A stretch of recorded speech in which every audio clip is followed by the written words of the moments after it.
Hello watchers, be the watcher के एक और शानदार जानदार वीडियो में आप सभी का स्वागत है। आज के इस वीडियो में हम लेके आ चुके हैं ब्लीच के 1000 ईयर ब्लड वॉर आर्क के सीजन 3 का एपिसोड नंबर 1। हम इसी चैनल पे कवर कर रहे हैं Dan Dan, blue lock, my hero academia और बहुत सारे नए एक्साइटिंग एनिमे। तो अगर आपको एनिमे वर्ल्ड की कोई भी डिटेल मिस नहीं करनी है तो हमारे चैनल को सब्सक्राइब और वीडियो को लाइक करना बिल्कुल भी मत भूलिएगा। पर जैसे मैंने कहा, ये वीडियो तो होने वाला है 1000 ईयर ब्लड वॉर आर्क के सीजन 3 के एपिसोड 1 के ऊपर। तो चलिए शुरू करते हैं। एपिसोड की शुरुआत में हमको दिखाया जाता है स्क्वाड 0, मतलब स्क्वाड 0 के चारों मेंबर एक्सेप्ट इचिबे। हमको दिखाए जाते हैं तेंजिरो, किरियू, ओएत्सु और सेंजुमारू। बेसिकली ये लोग लड़ रहे होते हैं सारे स्टर्निटर से, सारे स्टर्निटर जो कि ऊपर आने में कामयाब हो पाए होते हैं। और वो होते हैं एक्स स्टर्निटर लीले, एम मिरेकल स्टर्निटर हमारा जेरार्ड वॉल्करी जो कि सबसे ज्यादा स्ट्रॉन्गेस्ट स्टर्निटर है, बी द बैलेंस यानी कि हाशवॉल जो कि स्टर्निटर का लीडर है आफ्टर युगाबाक और उर्यू इशिदा। यही नहीं, इनके पास होता है डी स्टर्निटर एस्किन नाकलेवार। ये सभी लोग लड़ रहे होते हैं स्क्वाड 0 से। पर तभी हमको एक मोमेंट देखने को मिलता है। स्क्वाड 0 के 3 कैप्टन कर लेते हैं सुसाइड, आत्मदाह। बेसिकली हमको ये बताया जाता है कि स्क्वाड 0 की पावर बहुत ज्यादा है और अगर वो अपनी पावर रिलीज करते हैं तो फिर हेवेंस और अर्थ सब एक साथ मिलकर ड्रम्बल करने लगेंगी। इसी से बचने के लिए वो सभी लोग अपनी पावर रिलीज नहीं करते हैं, बल्कि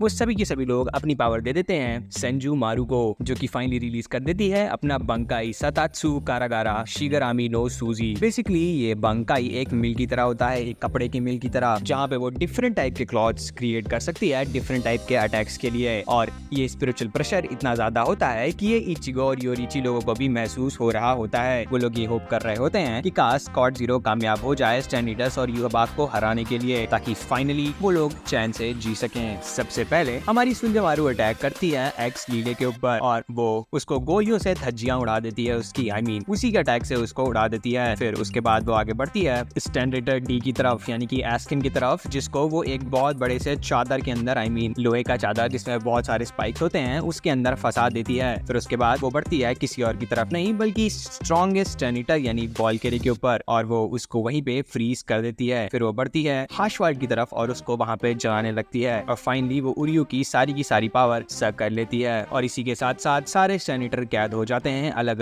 अलग कपड़ों के अंदर। उसके बाद वो डायलॉग मारना शुरू कर देती है कि देखो विलेंस, पावर देखो, ला ला ला लोरी दूध की कटोरी। वहीं दूसरी तरफ हमको दिखाया जा रहा होता है कि युगाबाक कभी भी लड़ रहा होता है इचिबे के ऊपर और उसके बाद इचिबे अपनी पावर रिवील करता है। इचिबे कहता है कि इस दुनिया में जितनी भी चीजें काली हैं वो सिर्फ और सिर्फ मेरी हैं और उसकी मदद से, उसकी इंक की मदद से वो कुछ भी कर सकता है। उसके बाद वो अपना बंकाई रिलीज करता है जिसको उसकी लैंग्वेज में कहते हैं सिनुइची और उसके बंकाई का नाम होता है सिराफुडे इचिमोनजी। बेसिकली ये बंकाई किसी भी चीज का नाम वापस रीराइट कर सकती है। जहाँ पे इसका शिकाई किसी भी चीज का नाम इरेज कर सकती है, वहीं पे बंकाई नाम रीराइट कर सकती है। अगर इचिबे किसी का नाम रीराइट करता है तो उसकी प्रॉपर्टीज भी उसी के साथ चेंज हो जाएंगी। बेसिकली अगर इचिबे पानी को पत्ता बोल दे तो पानी पत्ते में कन्वर्ट हो जाएगा और उसके लिए उसको फिजिकली अपनी ब्लैक इंक से वो नाम लिखना पड़ेगा और वो इसी का यूज करके हमारी युगाबाक के ऊपर वो उसका नया नाम लिख देता है जो कि होता है ब्लैक एंड। उसके बाद वो बोलता है कि this is where your fate ends और उसके बाद वो धुलाई करना चालू कर देता है युगाबाक की। पर इससे पहले कुछ और हो सके, युगाबाक वापस आ जाता है और एक तलवार डाल देता है इचिबे के अंदर। फिर हमको समझाया जाता है कि ऐसा हो क्यों रहा है। हमको वही वाली राइम सुनाई जाती है जो कि हम काफी लंबे टाइम से सुनते आ रहे हैं कि जो कन्फाइंड क्वींसी किंग है उसको 900 साल बाद अपनी पल्स मिलेगी, 90 साल बाद उसको मिलेगी उसका माइंड और 9 साल बाद मिलेगी उसको अपना स्ट्रेंथ। उसके बाद हमको हाशवाल्ड सब कुछ अच्छे से समझाता है। इस मैजेस्टी यानी कि युगाबाक अभी तक सब कुछ आंख बंद करके लड़ाई लड़ रहे होते हैं, इसलिए नहीं क्योंकि वो एडवर्सरीज को बहुत लाइटली ले रहे होते हैं, बल्कि इसलिए क्योंकि अभी तक 9 साल पूरे नहीं हुए होते हैं और युगाबाक को अपनी मेन पावर नहीं मिली होती है। और फिर बिग रिवील होता है, हमको बताया जाता है कि एक्चुअली में इसकी पावर है क्या। इसकी पावर है ऑल माइटी और जब तक ऑल माइटी है तब तक कोई भी अटैक उसके ऊपर काम नहीं कर सकता। जो भी अटैक युगाबाक देख सकता है वो अटैक उसके ऊपर कभी भी काम नहीं कर सकता। ये सब होता ही रहता है। वहीं दूसरी तरफ सेंजुमारू के फैब्रिक में से निकल आता है उर्यू इशिदा। युगाबाक का पावर अप हुआ है तो उसी कारण उर्यू को भी काफी सारी पावर मिल जाती है। उधर हाशवाल्ड भी फ्री हो ही चुका होता है पर उसकी कोई जरूरत नहीं पड़ती है क्योंकि उर्यू अकेले काफी ज्यादा अच्छे से लड़ रहा होता है सेंजुमारू से। फिर वो लिक ड्रैगन का यूज करके उसके ऊपर काफी लंबा चौड़ा अटैक भी कर देता है। वहीं दूसरी तरफ सेंजुमारू कंटिन्यूअसली उसका मजाक भी उड़ा रही होती है कि तुम्हारे पास कितनी पावर हो सकती है, तुम लोग 4 सेकंड हो, ला ला ला लोरी दूध की कटोरी। वो ये कह रही होती है कि आज मैं यहीं पे तुम्हारी ब्लड लाइन कम्प्लीटली एरेडिकेट कर दूंगी। वो अपने नए नए अटैक से उसके ऊपर अटैक पे अटैक की जा रही होती है। उसके पैर वो बांध देती है एक अपने क्लोथ से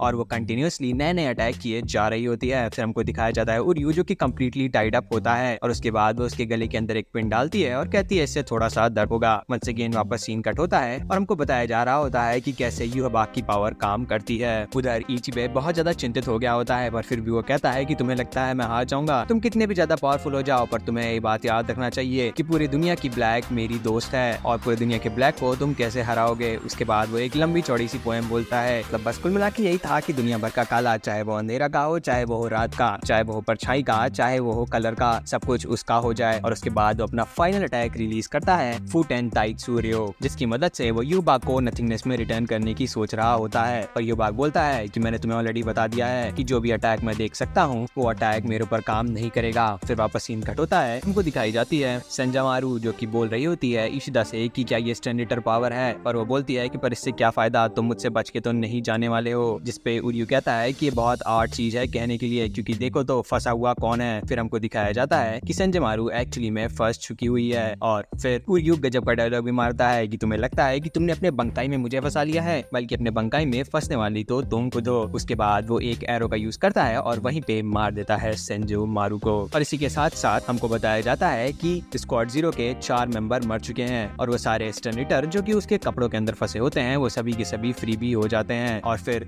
दूसरी तरफ हमको दिखाया जाता है कि युहबाक भी आसानी से हरा देता है इचिबे को और वो 3 कदम दूर जाके गिरता है उस सील से जिस सील को लगाया गया था सोल किंग के बीच में और इन लोगों के बीच में। फिर सारे स्टैंडिटर एक साथ आगे बढ़ने लगते हैं सोल किंग की तरफ और धीमे धीमे करके रास्ता अपीयर होने लगता है। हमको बताया जाता है कि कम्प्लीटली स्क्वाड 0 गिर चुका है और उनके 1000 साल का वेट फाइनली वैल्यू में कन्वर्ट हो रहा है। युहबाक के अगल बगल की सारी चीजें रियात्सु में कन्वर्ट होने लगती हैं और वही सब चीजें बन जाती हैं सीढ़ी, जिसका यूज करके वो बढ़ रहा होता है सोल किंग की तरफ। ये तो कुछ ज्यादा ही पोएटिक हो गया और ये सीन भी देखने में बहुत ही ज्यादा सुंदर था। और इसके बाद हमको फाइनली दिखाया जाता है कि फेस टू फेस होते हैं सोल किंग 3 दुनियाओं के राजा और युहबाक। और इसी के साथ साथ ये एपिसोड खत्म हो जाता है।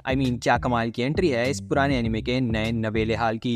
फिर आते हैं क्रेडिट्स और क्रेडिट के बाद हमको बचे हुए सीन दिखाए जाते हैं। हमको दिखाया जाता है कि इचिगो और उसकी पूरी गैंग वापस आ चुके होती है। फिर इचिगो को आते ही कोई बोलने लगता है कि ओशो मेरा नाम लो, ओशो मेरा नाम लो। फिर उसके बाद इचिगो नाम लेता है इचिबे और ये नाम लेते ही वो वापस जिंदा हो जाता है।